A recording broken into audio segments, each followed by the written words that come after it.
সাবধান হও তোমার শেষ আমলের ব্যাপারে। তুমি জানো না কখন তোমার শেষ মুহূর্ত। তুমি কি প্রস্তুত মৃত্যুর জন্য? তুমি কি প্রস্তুত কবরের সওয়াল জবাবের জন্য? তুমি কি প্রস্তুত ভয়াবহ কিয়ামতের জন্য, হাসরের ময়দানের জন্য, হিসাব নিকাশের জন্য, আল্লাহকে জবাব দেওয়ার জন্য, মিজানের জন্য? তুমি কি প্রস্তুত চুলের চাইতে সূক্ষ্ম, তরবারির চাইতে ধারালো পুল সিরাতকে পাড়ি দেওয়ার জন্য? ভয়ঙ্কর তুমি জাহান্নামের ভয়ঙ্কর আযাব থেকে আত্মরক্ষার জন্য কাজ করছো তো?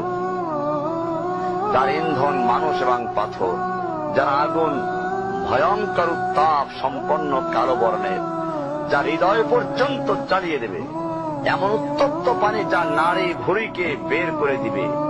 রয়েছে খাবারের হিসাবে জাক্কুম ও গলিত পুঁজ। জাহান্নাম অসম্ভব গভীর, ভয়াল জায়গা, কঠোর হৃদয় ফেরেশতারা নিযুক্ত, যেখানে শাস্তির মাত্রা বৃদ্ধির জন্য শরীরকে অনেক বড় করে দেওয়া হবে। চামড়াগুলো জ্বলে যাবে, বের হতে চাইবে, বের হতে পারবে না। মৃত্যুকে ডাকবে, মৃত্যু আসবে না। ভয়ঙ্কর শাস্তি যা অনন্তকাল ব্যাপী চলতে থাকবে।